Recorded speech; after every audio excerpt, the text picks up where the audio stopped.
Hello everyone, here we are with another Bitcoin intelligence report by 21st Capital. This week we're gonna just continue talk about where we stopped last week. Last week we introduced something called top buyers compass, which was like literally looking at the pain point or maximum pain point, which is usually the cost basis of the holders who entered the market in last 2 months, or we call them top buyers because they start to buy after price jumped to plus 115,000. So we can look at their cost basis and see, given the price is trading now below or last week was around their cost basis, what's happening now? Are we at extreme points in terms of like psychological pressure due to rising unrealized loss, or no, we are getting closer to the cost basis and we are in a neutral market sentiment? So we're going to go over that, use the same tool, and then we're going to go over the perpetual market and the short-term holder statistical bands and estimate the short-term and midterm range of price action if we just want to if we just use the Onchain metrics as a like tool. So let's get into it. But first, I would like to go back to the conclusion that we made last week. Last week we said market remained fragile because price was trading slightly below the cost basis of top buyers, which at the time was around 116k, and price was at 115. We thought, okay, the structure in the market is resembling a catching the knife kind of like structure, because it showed the perpetual were trying to beat at price. They were trying to long at every single tiny dip, and you could see the liquidity was on the high leverage liquidity was on the long side, but it was really close to price and it was vulnerable. Given that vulnerability, we were saying the risk of the balance of risk tilts bearish with downside towards 104, and that was the most most probable scenario based on the fragility of the market plus the vulnerability of the long side in the perpetual market. We're going to use the same compass and then get into the rest of the article. Using the same compass, we'll see the cost base is still around 115. It's slightly below 116 because it's a dynamic concept. You have to be careful. These numbers will change on a daily basis. So that cost basis of top buyers, which is up to 2 month holders, is around 115. Now price is trading around 109, 108, 700. As you can see, the Z score of this cost basis, because we're going to use the statistical tools and see how significant this drop is compared to the against the cost basis of the top buyers. We are around 0.4, and this is like mid range on the bear side. As you can see, the -1 Z score, given the 4-year rolling window, is where usually the bottom was in, especially for the midterm, mid-cycle bears. You could see we have seen the local bottoms was formed around the Z score -1 for these top buyers. That would, if we just take the cost basis as a mean value, the -1 Z score would put the price around 105, 107. So on a midterm, if we just take the top buyers' behavior as a main driver of the market in midterm and short term, I would say the low band in short term would be around 107, which is the -1 standard deviation below the cost basis of the top buyers. So that's the bear case in short term. Yes, of course, we can just talk about the bull case, but that bull case would be like very interesting to market observers when we reclaim the cost basis of the top buyers, which is around 115. So in short term, we are still seeing the momentum is towards downside, and 107 is where almost the you could see like the short term or top buyers are under extreme pressure, given the Z score of their spot price to their cost basis would be around -1 at the score. So that is the case for the short term, 107 to 116, with momentum leaning towards the downside. Then we use another tool, which is the SOPR. We have talked about this a lot, but now we're just showing the SOPR for the top buyers up to 2-month holders. SOPR is measuring the ratio between the spot price to the cost basis of the specific cohorts. Here is 2-month up to 2-month holders. So in that term is very similar to MVRV, because MVRV is measuring the ratio between the spot price to the cost basis of a specific cohorts of the investors. This one is doing the same, but instead of measuring the ratio between the spot price to the cost basis of all investors from that cohorts, is measuring the ratio between the spot price to the cost basis of the investors who are spending. So active sub-cohort of that specific group of investors that we're talking about. So using this metric, when this metric is or indicator is below 1, that means those active investors from that cohorts are spending on an aggregate base in loss, and they are reacting more and more with SOPR going below 1. Usually, if you take the recent dips in the local, during the local bottoms since the cycle low, 0.98 or less was when the SOPR was helping us to highlight the local bottoms. Right now is 99, around 99, and we can use the 7-day moving average to just make sure we are stabilized. So using the 7-day moving average, when this metric is below 0.98, that's where the local bottoms was formed. Right now we are still like above that threshold, so we've seen the weakness in the stress or reaction to the recent unrealized loss growing for the top buyers. We can see they're reacting to it, they're realizing loss on aggregate, but we have not seen that extreme, that fear, that capitulation yet. We can use this metric on a daily basis. If you saw tomorrow market drop drastically and you want to answer this question, hey, is it a capitulation? At least from the top buyer's perspective, I would go to SOPR, try to find the SOPR like here for the specific group of top buyers. But if you couldn't find that one, you could use the short-term holder SOPR and compare it with the recent lows and see, have we seen the capitulation that everyone talk about? Because it's a subjective matter. If you take the crypto Twitter, from someone's perspective, this is the bottom because they feel the pain. But if you want to step back and use the actual data and see on aggregate if in a specific group of investors who are driving the market movements in short term, are they capitulating? I would use the SOPR. And right now we're seeing the weakness, but we have not seen that extreme pain that we usually saw in recent dips. So let's use the because we talked about the short term price range, which was around 107 to 115, one standard deviation above and below the cost basis of top buyers. But if we want to just look at the midterm and look at the short-term holder, which have been entering the market in the last 6 months, we could just talk about midterm price range in the market. If you take the MVRV, which is like I said, the ratio between the spot price and the cost basis of a specific group of investors, the MVRV is around 1. It's actually 0.99, which is very close to 1, meaning the price at 109 is close to cost basis, is slightly below the cost basis of the short-term holder. Now we can see from the short-term holder perspective, we are entering the bear market.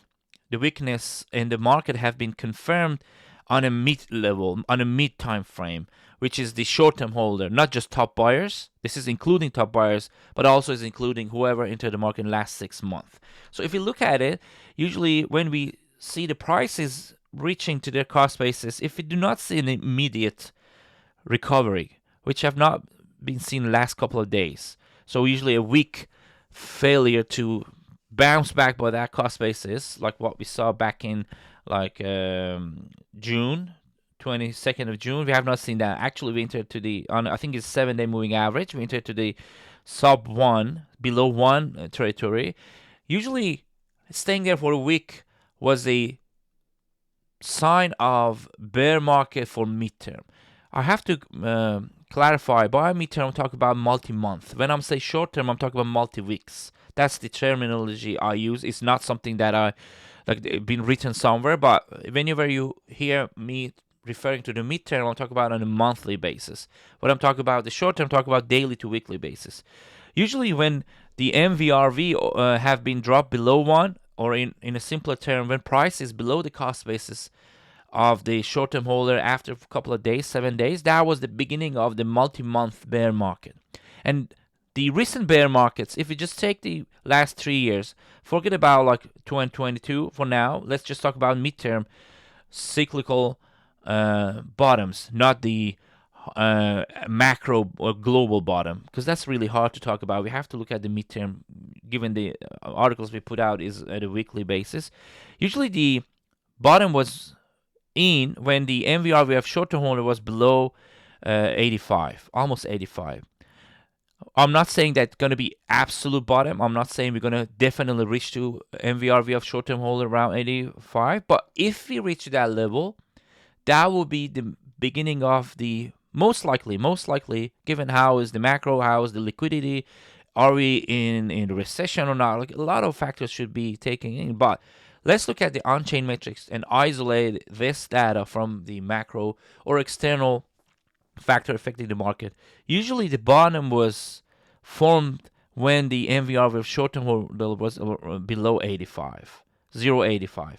So 0.85 means 0.85 means the cost basis of the short-term holder is around, let's say it stays around 109 and price is around 92 and a half. So in a midterm, on a monthly basis, looks like if the current market's momentum, which is downside, doesn't find its leg and doesn't bounce back, which is a perfect spot here to bounce back, but looks like the momentum is pretty negative, around 92 and a half would be where I would start to bet on like market bottom formation on a monthly basis. Like after reaching to 92 in the next month, we should see some sort of like bounce back, given the short-term holder are in absolute pain and the incentive to sell is close to zero, or most of them are already capitulated. So let's see what happens, but this is going to be my midterm go-to metric, short-term holder, MVRV, and around 85, 0.85 would be my extreme in midterm. Now, when the spot market is weak, when you see the demand on the spot market is just weakening and weakening, you could look at the perpetual market and see what they're doing, because their behavior is very effective, especially when the liquidity on the spot market, on the market in general, is like declining, because they have high leverage. If they start to build like a position on one side of the price, the vulnerability of that cluster of new position is very depending on how close the price is to their bulk price level. We call it max pain in our reports, or in CoinGlass coined this beautiful charts, and they use max pain on short and long term side. If you look at their max pain, whenever the max pain of the long or short is very close to the price, actual spot price, we should be really careful, because that close distance, that means the short term or very short term or high frequency traders are betting on price reversal if or the opposite direction of that liquidity being formed.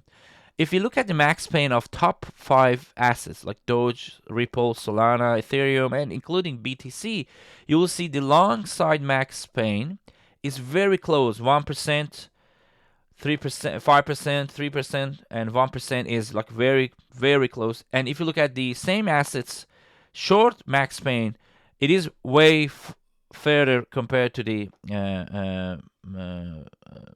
long max pain. Especially look at BTC. Like it takes 2 weeks. BTC, the long side is around 1%, 0.4 away from below the price, which is around 107, and the short max pain is around 113, which is around 5%. If you look at, for example, like Ripple, the short side, the short max pain is around 12% above the current spot price, but the long side is around 1%. So it means major assets, like top assets, the long side is trying to catch the knife. Like they're trying to say, hey, this is the bottom. Let's just long the market and start to like profit, because that's what happens at early stage of bear market. You could see every time they had a dip, a huge cluster of long was liquidated because they were thinking, okay, this is the bottom, again and again. That means the vulnerability of the long side, especially on Bitcoin, is very obvious because they're trying to speculate the bottom.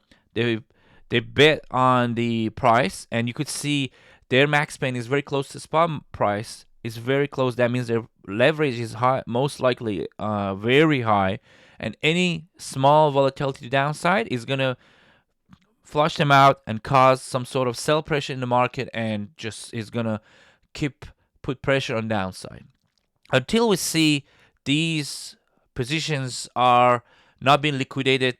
But every single move, we cannot talk about, hey, the more patient buyers in the perpetual have actually entered the market. Like someone like here, the cost basis, their liquidation is around 90. You could see these are long term, long positions. They if they're not for a spook, I'm not sure what is the incentive there, but you could see the leverage is way less than the investors that are betting on the long side. A lot of people were talking about, hey, look, there is a huge cluster just forming around 120, but that's far from price. We cannot, usually using these heat maps, we cannot speculate about a cost basis or a cluster that is that far from the price, because this chart changes on a hourly basis. So we should be careful. We can talk about very, very short term. Right now, the max pain on the short term holder side, shorting side is around 113, and the max pain on the long side is around 107, which matches with what we just said using the cost basis of top buyers up to 2 month holders. So again, using this metric, you could see 107 is the lower band of this range. 113 or 115, that was the conclusion we got from this chart, and also from the short term holders or top buyers cost basis. So in the short term, 107 to 113 would be the range that I would look for price, with the momentum like leaning towards bearish. We might see a bounce back when market open on Tuesday towards 113, but still the main trend is negative. 107, if we fail that one, we can talk about 1 standard deviation below the cost basis of the short-term holders, which is around 92. When we talked about the spot market, I want to use this heat map, liquidity order book heat map, for the spot markets. Top two spot market, Binance USDT pair and Coinbase USD, which is like a spot market on the Coinbase. If you use the heat map, you could see in both markets, like this is Coinbase and this is Binance, the liquidity map doesn't show a similar pattern to what we saw in April and March and April. You could see after the low was like in, no one knew it's going to be in. No one could have guaranteed, hey, that's the bottom. But if you look at the liquidity on the long side, it started to thicken and thicken. You could see the density of the long side was going up and up. Right now, we see the liquidity, especially on the Coinbase and Binance, is on the short side of the market. So you could see more sell clusters being formed after the top was in. We have not seen that dense buy side cluster yet, so we might see this start to evolve in next couple of weeks. But if we start to see that kind of like buy side thick dense cluster under the spot price, you could use this as one of the important sign of further upside pressure or upside buy pressure in midterm. So far, after the top was in, we are seeing now that thick, beautiful buy cluster have not been formed. So we can use these two liquidity heat maps as another metric to start to locate or highlight the bottom formation. Well, until then, I'll try to update you every couple of weeks when I see there is a structural change in this metric. But the combination of metrics we just reviewed in this report is going to help you with determination of the bottom, spotting the bottom formation in coming weeks if market fail to stay above 107. And all this like bearishness, all this negative momentum would totally change if we start to reclaim, first of all, 1013, which is gonna flush a lot of shorts, and then 116. We're gonna totally change the sentiment and say, hey, We have broken above the cost basis of the top buyers, and we might see some momentum in the market. Until then, we're gonna bet on the downside, and the 107 is very crucial, and short-term bounce back to 113 is very possible. But until we, on a weekly basis, we do not break above 113 or cost basis of top buyers, which is around 115, we are not going to be, talk about, okay, this is the bottom, we're going to go up. No, until then, we just try to monitor these metrics, and I'll try to keep using the same charts so everyone are aware of the concept and they can understand what's happening. So see you next week, and happy bear market, because a lot of audiences, believe it or not, are happy about bear markets because they were trying to like stacking BTC and they were waiting for some discount, and here it is like below 115 cost basis of top buyers. Means a lot of these buyers are capitulating, so you're buying probably some Bitcoin from people who are selling in loss, and that's the beauty of the DCAing, because it gives you the chance to have some liquidity for nowadays. But if you are in, I don't want to say smart buyers or smart DCAers, because that means the people who are sticking to buy on a weekly basis no matter the price is looking not as smart. No, if you're trying to use a model to make your DCA better, I would use the cost basis of the short-term holder or the cost basis of the top buyers, which is better, which is telling you right now price is on a like a little bit, they're seeing their loss, unrealized loss is growing. The top buyers are, in a midway, they're feeling the pain, but short-term holder, they are on a neutral, slightly below the cost basis. So below 109, we are literally seeing majority of the active investors are feeling the pain, and you are buying BTC on a discounted price compared to their cost basis. Let's see what happens, and see you next week.